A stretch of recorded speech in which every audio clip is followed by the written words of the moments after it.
Welcome to Algy's Investment Podcast, and today I'm delighted to say that we're joined by Hilary Blandy. Hilary has got an incredible track record of being head of research at Jupiter on the credit team before becoming a fund manager running her own fund, the Jupiter Monthly Income Fund, as from, I think it's September 2020. Hilary, thank you so much for joining us today.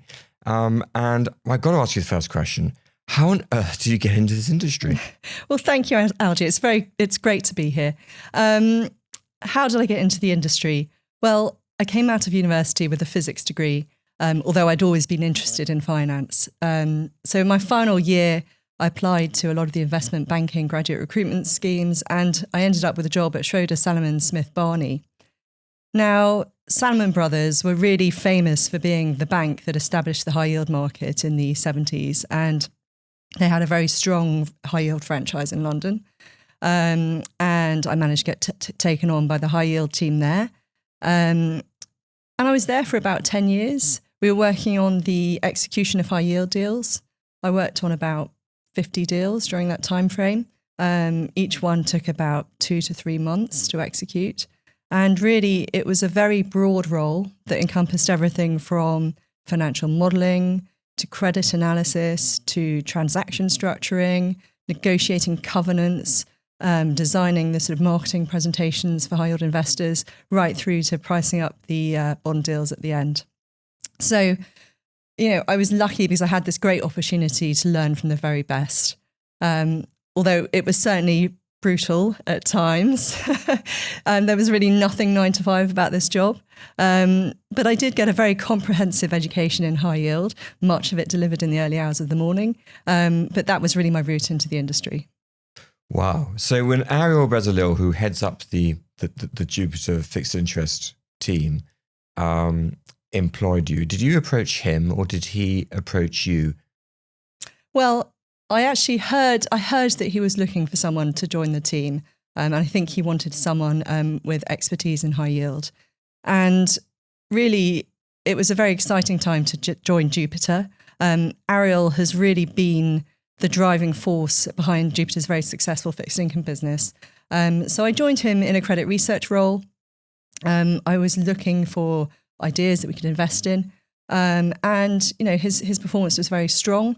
We started to see assets grow very, very quickly. And so I worked with Ariel to build and establish a credit research team, which I later ended up running. And then what tempted you to become a fund manager? Well, I think, I'd always thought that might be the end goal. And an opportunity came up to work with the multi-asset team managing their credit exposure. So I got to take a bite of the meal before I ordered the whole thing. So I got to try it first. And I discovered I really had an appetite for the role and that it was a good fit for me. And that really opened up the door to manage the Jupiter Monthly Income Bond Fund. And so that opens up the question for me, what exactly is the Jupiter Monthly Income Bond Fund? So the Monthly Income Bond Fund is a diversified portfolio of corporate bonds that aims to do 3 things. So the first is to deliver income. Mm-hmm. The second is to deliver capital growth. And thirdly, to outperform the benchmark on a rolling 3-year basis. The benchmark is a 50-50 split of high yield and short duration investment grade. And who is the fund most suitable for? We have a broad range of investors in the fund. So I think for income investors looking to generate consistent levels of attractive income, it's quite an appealing proposition. I think, as an aside, yields are very elevated in fixed income at the moment. And so those investors are seeing that they don't necessarily need to dip down into riskier equities. And then actually the bigger share class is on the accumulation side. So I think for investors who are looking for a diversified and comprehensive exposure to corporate bonds, but maybe don't want to get into the nuance of investment grade versus high yield or euro, dollar or sterling exposure, this is a product that does that for them. I mean, this is a fascinating fund because, with the world as it is at the moment, people are always looking for income. What does the fund yield? So at the moment, as at the end of April, the yield to maturity on the fund was 7.9%. Yield to maturity is a portfolio metric. So that is the weighted average yield of all the positions on the fund. The distribution yield, which is a share class metric, was 6.7% at the end of April. The fund pays monthly, so that's a 1 month annualized figure. So, pretty good yield levels of yield at the moment. So basically, the end investor is receiving something like 0.5% per month as an income from their investment. Yeah, at the moment, that's where the yield is. So pretty attractive. And then, do you think the fund is high risk or low risk? I mean, what an unfair question to ask. Yeah, it's an interesting question. Risk tolerance will vary. It's very individual. It depends on personal circumstances. I think when you look at fixed income markets, broadly speaking, there are two kinds of risk. There's interest rate risk and there's credit risk.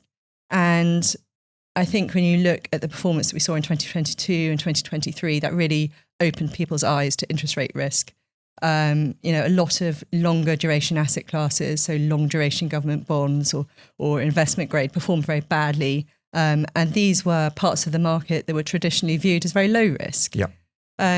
So from the fund's perspective, the benchmark duration moves around, but it's typically around 3.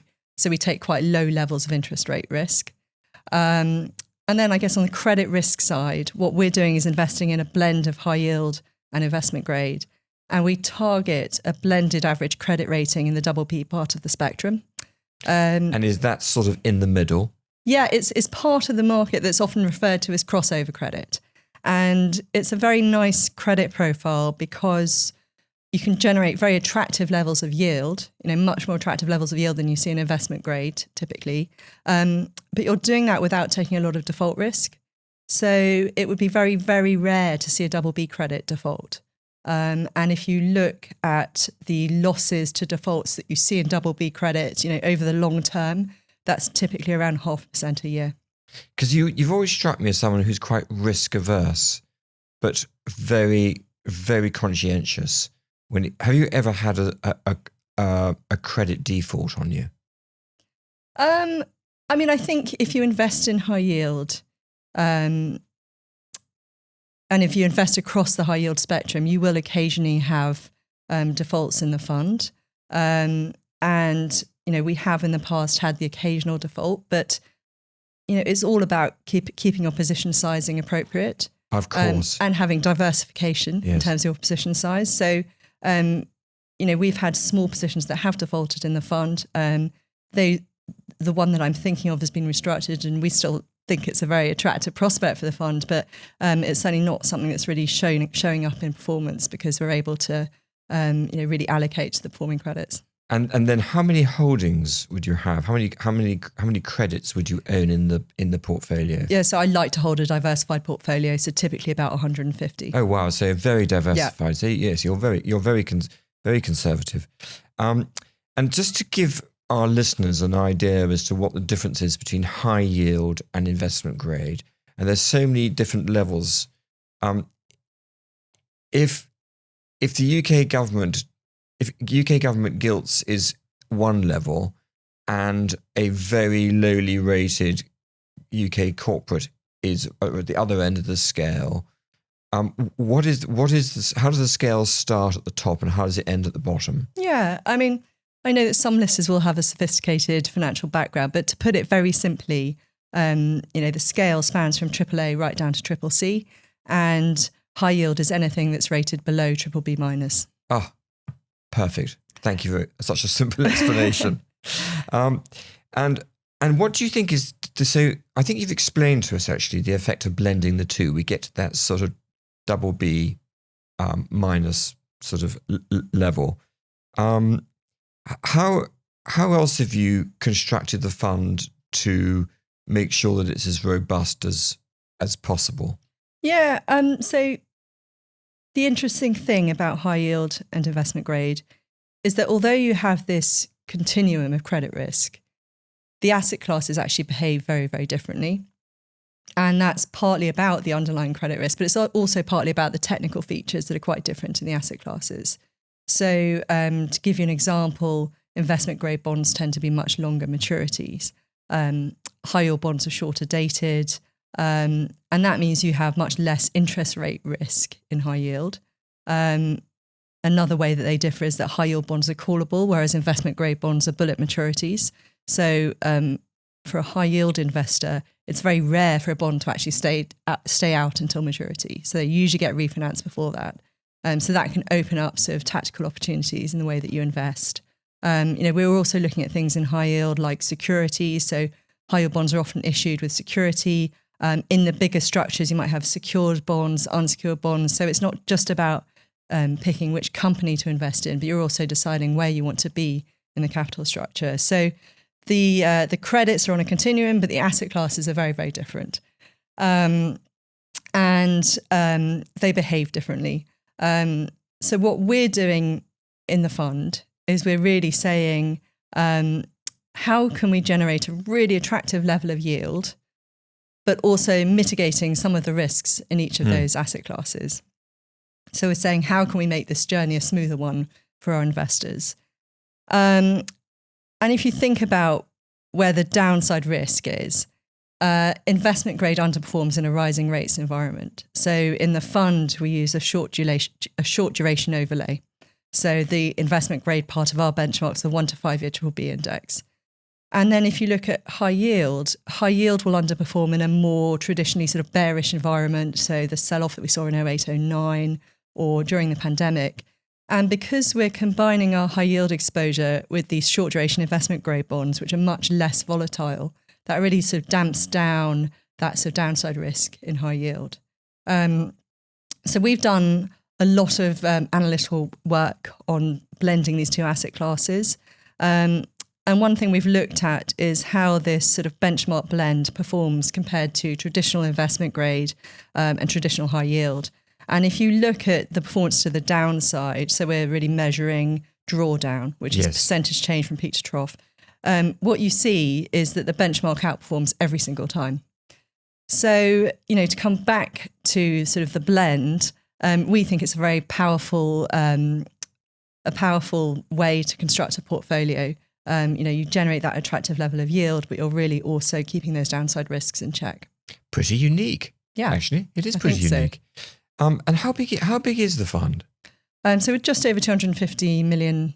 God, it's a very sweet size. Yeah, got great potential for getting bigger. Yeah. Now, another buzzword these days, of course, is ESG, and I suspect you do quite a lot of ESG analysis. Does the analysis impact the decision making that you have on the fund? Yes, it definitely does, and ESG analysis is really important. There's much more focus on it now. But, for us, it's something we've always done. And when you think about the kind of risks that you're looking at in ESG, you might be looking at regulatory risk or reputational risk or governance risks. All these things are really important for credits. I mean, particularly in high yield, for example, where many companies are private companies, so governance risk is going to be key. So it's always been really important for us. I personally tend to find regulatory risk quite difficult. I think if you look at the kind of sectors where regulatory risk is really important, the regulations move in one direction only, and it's often very difficult to forecast. So you can think about tobacco or gambling or subprime lending. So these are sectors that I sort of naturally avoid that would probably also kind of flag on people's ESG screens.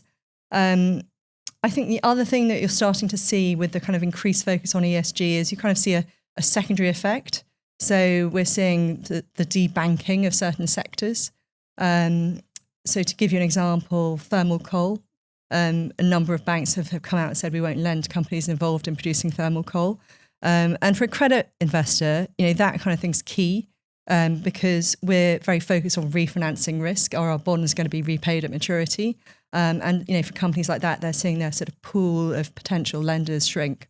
So do you think that the analysis means it doesn't exactly enhance returns, but it keeps you away from those areas that might damage performance? Yeah, I think it enhances returns by helping us to avoid negative alpha, Brilliant. You could say. How beautifully put.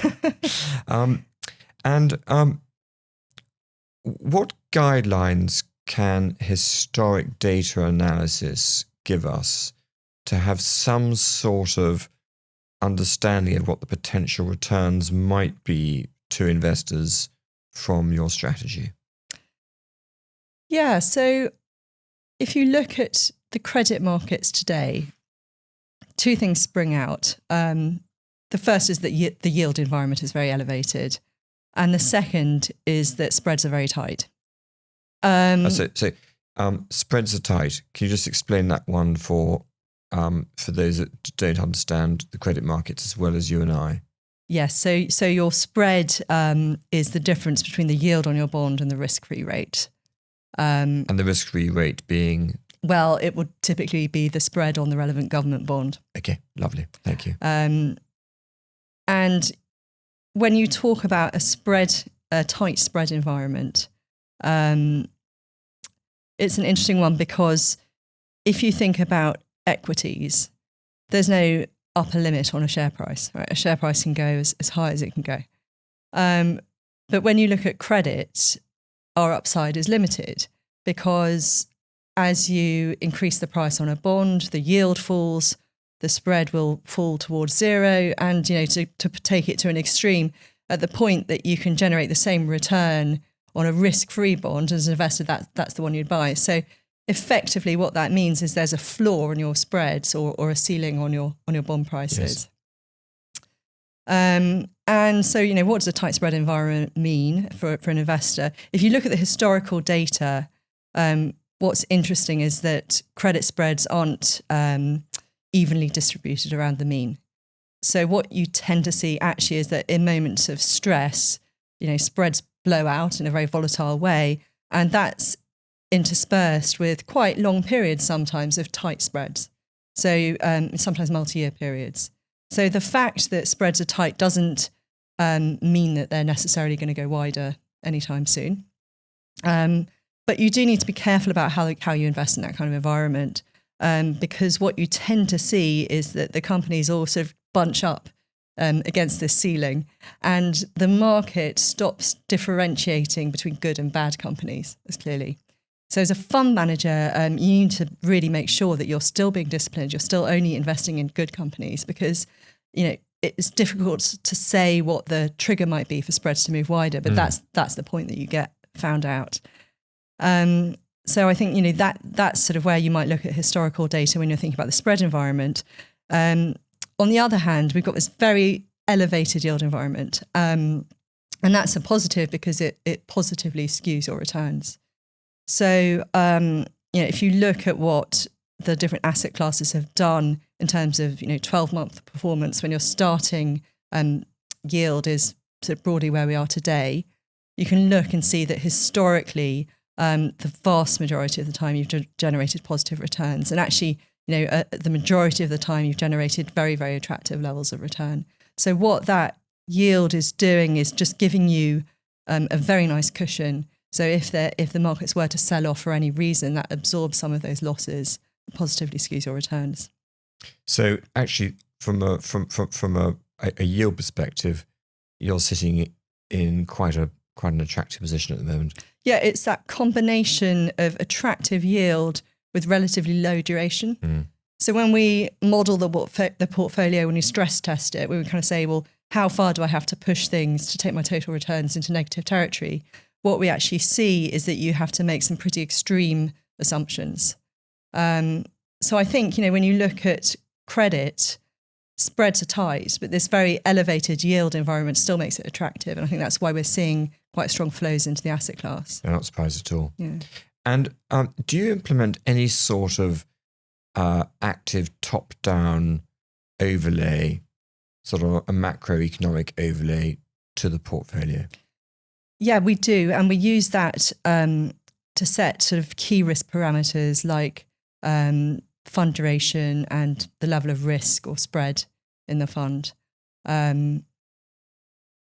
Sometimes, I think when you think about the top down and the bottom up, I think sometimes it's actually quite hard to differentiate between the two. I think sometimes the top down sort of bleeds into the bottom up. Yes. If you're looking at a credit and you're trying to forecast the performance, the assumptions you make are going to be impacted by your macro views.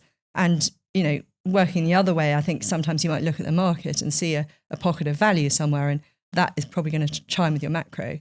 But, overall in the fund, this isn't a fund where we're looking to make big sort of macro bets on interest rates. We've seen that kind of positioning be quite painful for some other funds in the sector. That's not really what we're trying to do. We very much view that sort of blended benchmark as our home base. And I think that gives our investors a degree of predictability in terms of how we're going to position. And you've always been a team player.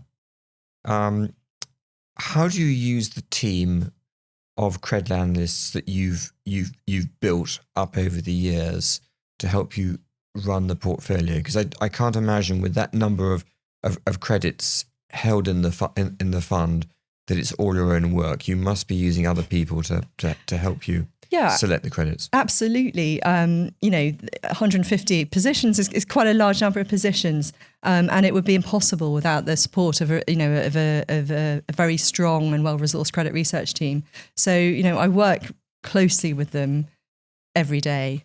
I spend very large parts of my day discussing credits with them. They'll each have a sector focus. They are generating ideas, and the next step of the process is really to discuss those ideas, to kind of look at what the kind of risk profile is in those ideas, and then to decide whether they're suitable for the fund.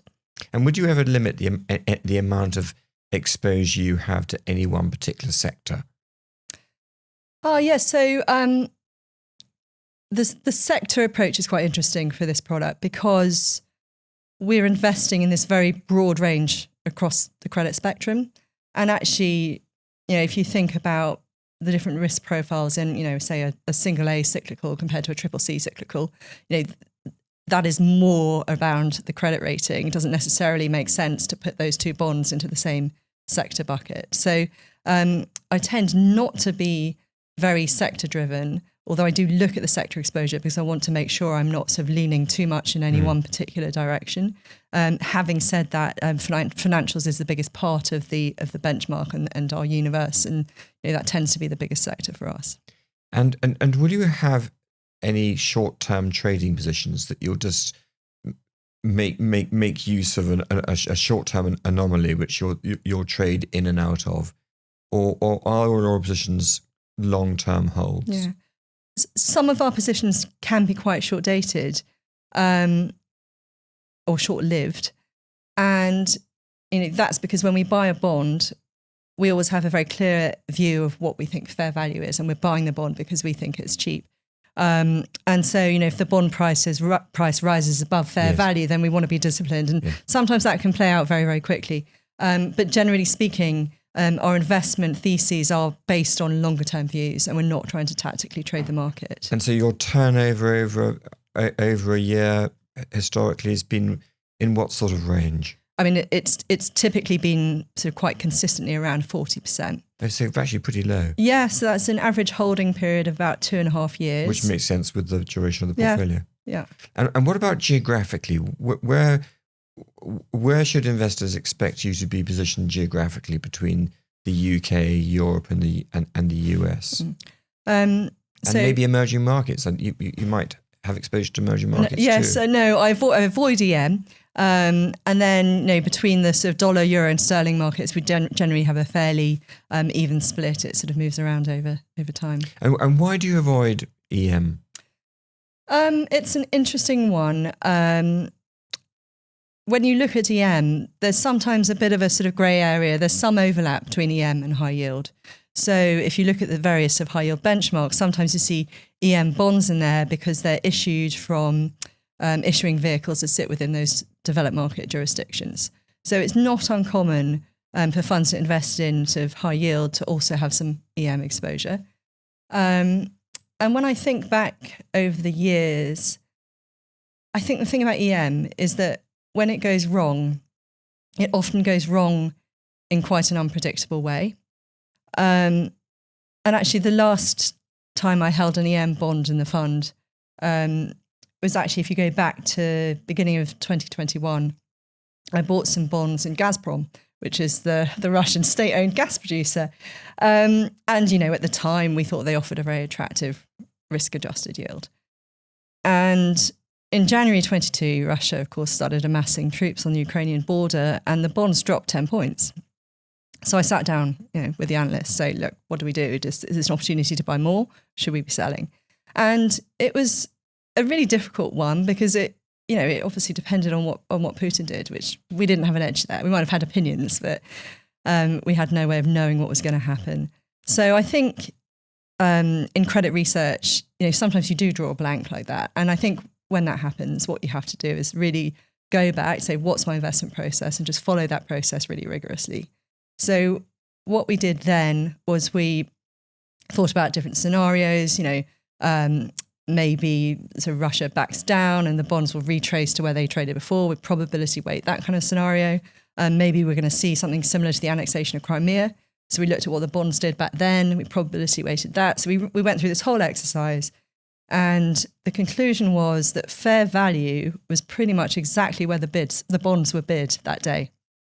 So in other words, there was about a 50-50 chance of making money or losing money. Now, in my spare time, I like to play tennis, and tossing a coin is a great way to decide who's going to serve first. It's a terrible way to make an investment decision. So for me, when you start to get to 50-50, especially when there's quite a broad range of possibilities, I always take that as a sell signal. So I sold the bonds. It was a small position in the fund because we're quite diversified, so it didn't really show up in the performance. But I was annoyed to lose 10 points. That's not what we're here to do. Of course, a month later, Russia launched the invasion of Ukraine, and those bonds fell a further 80 points. So if you'd held those bonds, you'd be pretty much wiped out in a couple of months. And it sticks in my mind, not just because we managed to avoid this huge loss, but actually, if you go back to January 2021 and you look at the research note that we wrote at the time, nowhere did we highlight that as a possible risk. And I think when I think about what the risk profile is of the fund and what we're trying to do, I think those kind of risks don't really sit well with that. Absolutely not. And well done for I love that analogy. Actually, it's fantastic. What are your long-term ambitions for the fund, for the strategy? Yeah, well, I mean, clearly, when you look at the fund, I think we have a relatively original value proposition. I think we're offering very attractive levels of yield and combining that with this very solid focus on managing the downside risk. So, we're seeing assets grow very quickly, and I think there are good reasons to expect that to continue. But in terms of what I'm focused on trying to deliver, the best investment performance that I can, trying to build on what we've done so far. And I'm going to go very slightly off piece here, just before we finish off, and ask you of any sort of advice you can think of that might be helpful to young graduates who are at university at the moment, who are thinking about coming into our industry, who maybe don't know how to get into our industry, or maybe think that their degrees aren't relevant to our industry, or their experiences of life are not suited to working in our industry. So have you got any thoughts that might encourage people to come into our industry who otherwise might be missing out on a wonderful career? Gosh, yeah, that's an interesting question. And actually, when I look around at my colleagues, one thing that's striking is just how varied the backgrounds are and how many different degrees we have represented in the team, from science degrees to arts degrees to finance degrees to all sorts of things. Someone studied agriculture that I once worked with. So I think there's a very broad range of ways that you can get into this. I think people often think that fund management, that's all about numbers, and I think there are some styles of investment that are very quant driven. But actually, many fund managers are employing a very broad skill set. So, yes, you've got to be comfortable working the numbers, but actually it's a lot about broader analytical skills. It's all about teamwork. It's all about communication. So I think, if you have that broad skill set, and I think if you're interested in companies, if you're interested in the way the world works, if you like asking questions, then it's a career that you should think about doing. And really, it's quite a diversified industry. There are many different routes into it. So I think You try and start by sort of heading into finance in some way, or trying to sort of head towards that direction and see where it takes you. And were there any books or any people that inspired you to come into ownership? I mean, you were saying earlier on, I think you said your mother was a teacher and your father was a journalist. You didn't exactly have any help around the dinner table. No, I didn't, and which is good. I mean, it shows you that anyone can do it. I mean, not really. I think for me, even as a child, there's this sort of alchemy where you take a good idea and a bit of hard work and you turn that into a profit. And, we set up all sorts of little businesses, from selling cookies on the street to washing cars. But yeah, I think that's always fascinated me. So I find it difficult to really put my finger on it. Thank you so much for joining me today. It's been an absolute pleasure. And you've explained so eloquently how you manage a very simple fund so beautifully, and very best of luck in the years ahead. Oh, thank you very much, Algie.